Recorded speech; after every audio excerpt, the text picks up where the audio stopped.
request before we get started. I'd like for everyone to leave your minds out the door. Pop those babies off, set them aside. We have absolutely no use for those today because I'm here to talk to your heart and your soul. Because as I'm sure you know, that's where you live, right? That's right. Yeah, you live in here. The story I have to share begins in Virginia. I'm an old Southern gal. You know, I'm from Richmond, Virginia. Now, I come from a long line of healers, of physicians. And so, you know, after I bought my shoes for medical school and had the stethoscope and my first semester of books ready to go, it dawned on me that, you know what? This is just not for me. I took one elective course at Virginia Tech to get my bachelor's degree in wellness, and it changed my life. My passion, and still is as a health educator, is to help people prevent themselves from being sick to start with.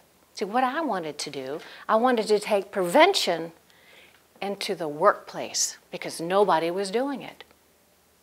The largest expense to an employer is their health care costs. So again, those are the assets that an employer has. They invest money in their employees, so why not help them keep them well? It's a win-win. So for a young girl at 24, I had one of the big boys that I had to cut my teeth on. And you know what? It was awesome. It went really, really well. We're good at what we did. From DuPont, we went to 5 other DuPonts and all over the country. And over time, I became the face and the spokesperson for wellness. All the state conferences, the national conferences, all kinds of things. I was the face of wellness, looking the part, talking the part, being the part. In my late 20s, I'm getting on a plane by myself with my suitcase, and I'm going to Europe. Okay. So I get there, and what they had a consortium of all of the corporate heads, all the business leaders from all over Europe, all the human resource directors sitting there, hundreds of them. And there were 6 countries that were represented to speak. Okay. They had a morning coffee for us to get to know each other. You know what? I walked over to the morning coffee and I noticed instantly that I was, of the 6 of us, the only female. Okay. But I also noticed that the other 5 deliberately chose not to speak English for a welcoming coffee. You might wonder, was it because she was representing the United States? Perhaps. Is it because I was female? You're darn right. So I had a choice to make. Little 20-year-old in my suit. Okay? I had a choice to make. How am I going to handle this situation? So I did my usual. I kept to myself, drank my coffee, and kicked ass. Pardon me. And because of that, because we're good at what we did, Heineken Corporation, Shell Oil Corporation, who are headquarters there, stepped up. We got, United States got all the TV coverage, all the radio coverage, because again, I did mess around. I was good at what I did. Okay?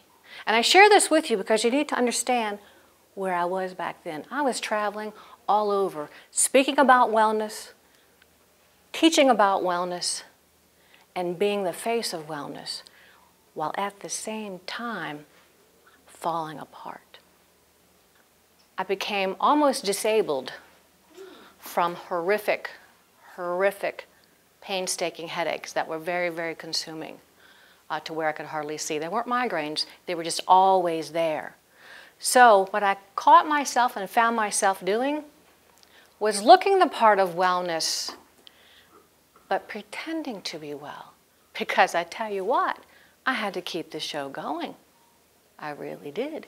You know, you're on a treadmill as an entrepreneur that you cannot get off of. There's a lot of people counting on you.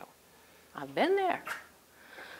So I got so ill pretending to be well that I decided to take a 2-month medical leave of absence from my own corporation.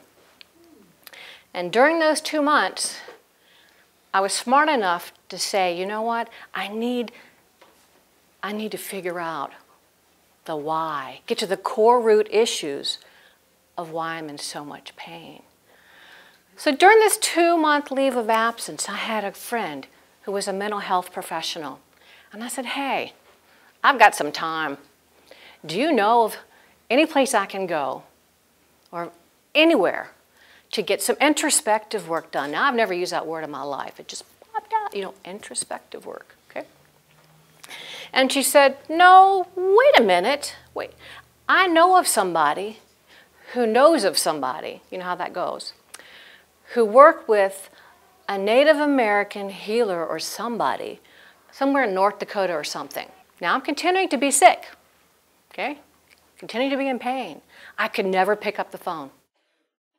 I couldn't do it. I felt stupid. I didn't know what to say. I didn't know how to say it, you know, out here, Native, I know nothing. I decided to come out here and work with him for 2 weeks. So I yet again, by myself, on a plane, flying to Mars. I'm sorry, Midwest, Mars, okay? My parents, I didn't mention, my mother thought it was a cult. Truly, she did. I'm not kidding you. She told me so. Now, remember, my reference point is nothing about Native culture. Zippo, what you see on TV, which is not true, okay? We get in this truck, so I'm just kind of like taking in everything. I'm taking in the feathers, I'm taking in the bundle of sage, I'm taking in the whole thing. And I also realized that I'm signed up for 2 weeks with this. You know, there's no going home, okay? But I'm taking in all this. We're going 65 miles an hour down a highway with no warning, nothing said. Zippo. He comes to a screeching halt, puts it in reverse, backs up. I'm going, this is it. This is it. My mother was right. I should have listened. Okay. Didn't say a word. Not a word. He gets out of the truck. Now I'm watching through all the mirrors because I know I am somehow doomed. Okay. I watch him. He gets out of the car, out of the truck, walks back, and he picks up something off the road. Doesn't say a word. Then he walks behind the truck, and I'm checking the mirrors. Okay. He's coming on my side. Okay. He walks around back here, and he kneels over beside the road. And he does something. I don't know what it is that he's doing. Okay? He does something, and he gets back in the truck. And off we go. Doesn't say a word. I mean, how odd is that? But you know what? That was a medicine hawk, and he used the feathers for my healing.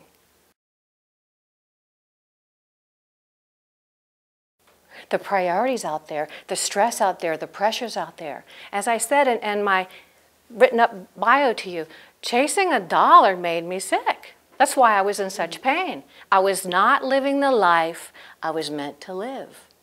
And the only way I could talk to me and tell me that was through pain.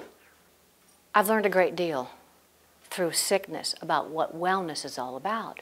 And what I had to learn, and it's taken me even today, time to learn that, you know what? It really is all about respect. It's not about your cholesterol count or your blood pressure or how far you can run or necessarily what you're eating or what your weight is. It's about respect, all about respect. No one is teaching about respect anymore. Nobody's talking about it. Nobody. But see, that's what was shared with and taught from me about respect. I had to respect myself before I could really understand what it is to be well. See, if you don't respect yourself, you're not going to care what you put in your body. The most important relationship you will ever have in your life, the most important one, is not with your spouse, it's not with your child,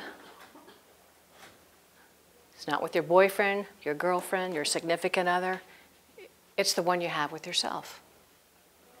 When I work with high schoolers and even with adults, I ask them to think about, I said, if you could have one car or one truck your entire life, What would it be? Oh man, their brains just rattle, you know. They want the Mustang or they want the latest Dodge, Hemi, or whatever, you know what I'm saying?